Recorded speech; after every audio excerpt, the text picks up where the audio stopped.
రాష్ట్ర ప్రభుత్వం మీద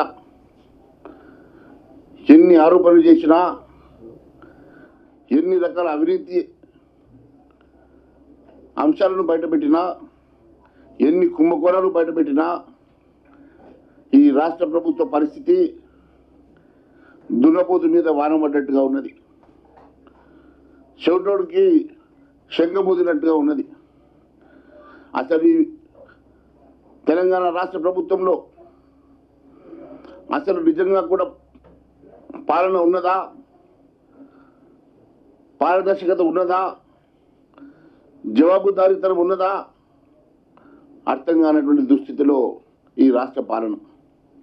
ఈ రాష్ట్ర పాలన చూస్తూ ఉంటే ఎక్కడ చూస్తే అక్కడ అవినీతి, ఎక్కడ చూస్తే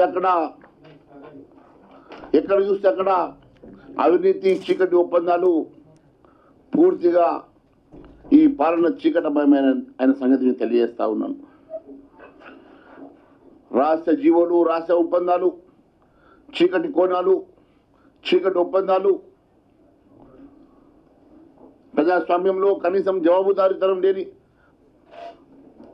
పారదర్శకత లేని ప్రభుత్వం ఏమైనా ఉన్నది అని అంటే ఈరోజు తెలంగాణ రాష్ట్రంలో కాంగ్రెస్ ప్రభుత్వం అని చెప్పి తెలియజేస్తా ఉన్నాను.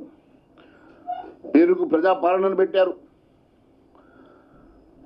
వారం రోజుల్లో అక్కడ ప్రజాపాలన, ప్రజా దర్బారు అటకెక్కిచ్చిండ్రు. ప్రజా దర్బారు అని చెప్పి ఎంతో గొప్పగా చెప్పుకున్న ముఖ్యమంత్రి గారు ప్రజా దర్బారు కారణకుండా పోయింది. ప్రజాపాలన పేరు మీద ఈరోజు రాక్షస పాలన నడుస్తూ ఉన్నది.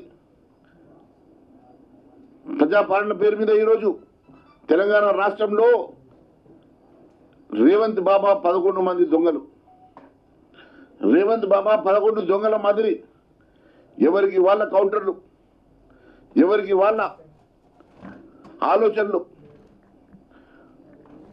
బీ ట్యాక్స్ కౌంటర్ బీ ట్యాక్స్కే, యూ ట్యాక్స్ కౌంటర్ యూ ట్యాక్స్కే, ఆర్ ట్యాక్స్ కౌంటర్ ఆర్ ట్యాక్స్కే, double R tax, triple R tax. ఈ రాష్ట్రమంతా అవినీతి మయమై, అవినీతి పాలనై పూర్తిగా భ్రష్టు పట్టిన సంగతి నేను తెలియజేస్తా ఉన్నాను. ఇప్పటి వరకు ఎన్ని రకాల కుంభకోణాలు బయటపెట్టినా, ఎన్ని రకాల అవినీతి ఆరోపణలు చేసినా కనీసం జవాబుదారీతనం లేనటువంటి ఈ ప్రభుత్వం గమ్మున ఉంటే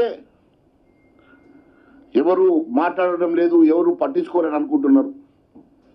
ఎట్టి పరిస్థితిలో వదిలే సమస్య లేదు. భారతీయ జనతా పార్టీ చాలా స్పష్టంగా మీ మీద అవినీతి పోరాటానికి తెరలేపినాం. ఖచ్చితంగా మీ అవినీతి బట్టబయలు చేస్తాం. ఖచ్చితంగా ప్రజాక్షేత్రంలో మిమ్మల్ని నిలబెడతామని చెప్పి తెలియజేస్తా ఉన్నాను.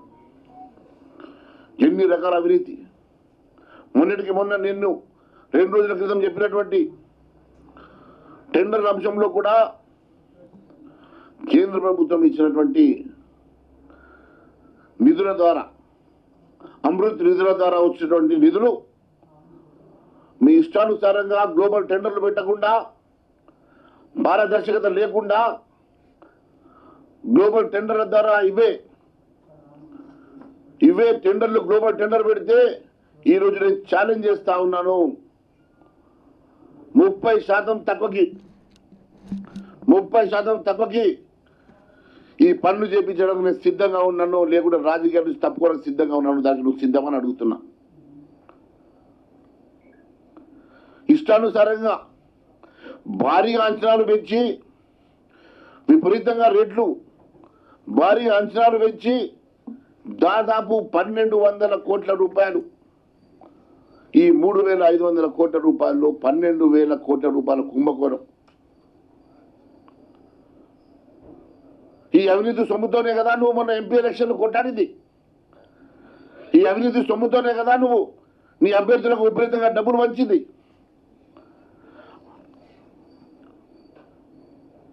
$1,110,50,00,000 మీ బావమరిది సృజన్ కంపెనీకి జేబీలో జేబీలో ఇచ్చిన మాట వాస్తవం కాదని అడుగుతున్నా. 1,110,50,00,000 శ్రోత కంపెనీ నీ బావమరిది ఇదే బామ్మర్ది కదా మొన్న కవితతోటి లిక్కర్ కేసులో ఉన్నది. ముఖ్యమంత్రి గారి బామ్మర్ది మరి బినామీ అంటున్నారో నాకు తెలియదు. మరి ఈ వ్యక్తి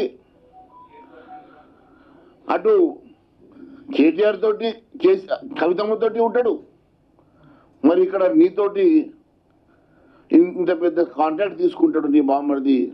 మరి మీ సంబంధాలు ఏంది, మీ మధ్యలో ఉన్నటువంటి సంబంధాలు ఏందో మరి ప్రజానీకానికి చెప్పాల్సిన బాధ్యత ఉన్నది. దాదాపు మీరు 50% లోడింగ్ చేసుకున్నట్లే కదా. ఇంత పచ్చిగా ఇంత ప్రజాస్వామ్యం దోచుకోవడము ఇంతకన్నా దుర్మార్గం ఇంకేమైనా ఉన్నదని అడుగుతున్నా. ఈ రాష్ట్రంలో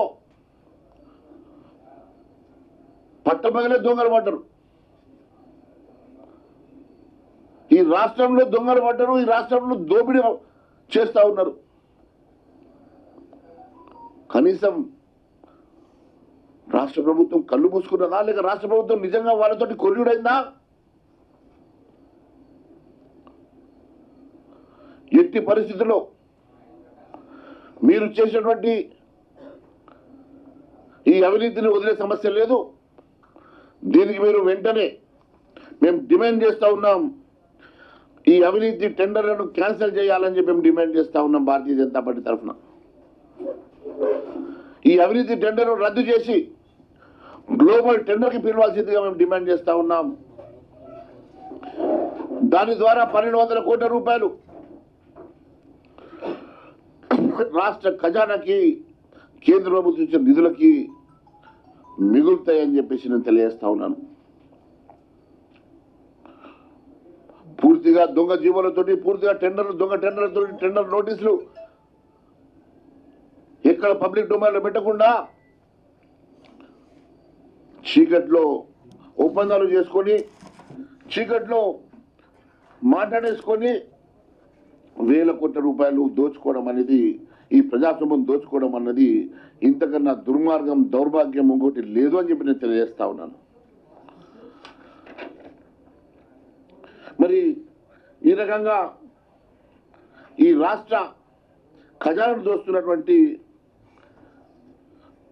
ముఖ్యమంత్రి గారి మిత్రులా, లేకుంటే ఆస్థాన గుత్తేదారులా? ఈ ఆస్థాన గుత్తేదారులు ఒకడు తమ్ముడైతే ఒకడు బామ్మడిది,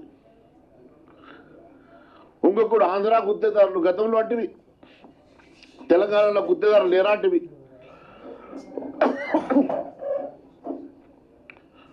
గతంలో తెలంగాణలో గుత్తేదారులు లేరాంటివి కదా. మరి ఆంధ్రాకి వెళ్ళి వచ్చినటువంటి ఈ గుత్తేదారులకు నువ్వు కూడా పెద్దపీట వేసి నువ్వు కూడా నీ ఆస్థాన గుత్తేదారులుగా మలుచుకుంటావు కదా. దీనికి ఏం సమాధానం చెప్తావు ముఖ్యమంత్రి గారు అని అడుగుతున్నా. నీ పాలన అంతా కూడా అవినీతి, ఎక్కడ ట్రాన్స్పరెన్సీ లేదు, ఎక్కడ పారదర్శకత లేదు, ఎక్కడ జవాబుదారీతనం లేదు. ఈరోజు ఉన్నటువంటి పరిస్థితి చూస్తూ ఉంటే సమాధానం దాటవేస్తే నడిచిపోతుంది అనుకుంటున్నావు. సమాధానం దాటవేస్తే నడవదు. భారతీయ జనతా పార్టీ తీసుకున్న ఏ ఒక్క అంశం కూడా చివరి వరకు పోరాటం చేస్తాం. చివరి వరకు మిమ్మల్ని వదిలిపెట్టే సమస్య లేదు. వారం రోజుల లోపల ఈ టెండర్లు మీరు క్యాన్సిల్ చేయని పక్షంలో దీని మీద ఉధృతంగా ఉద్యమం చేస్తాం, ఆందోళన చేస్తాం. మీరు ఈ టెండర్లు క్యాన్సిల్ చేసే వరకు పోరాటం చేస్తాం భారతీయ జనతా పార్టీ తరఫున తెలియజేస్తా ఉన్నాను.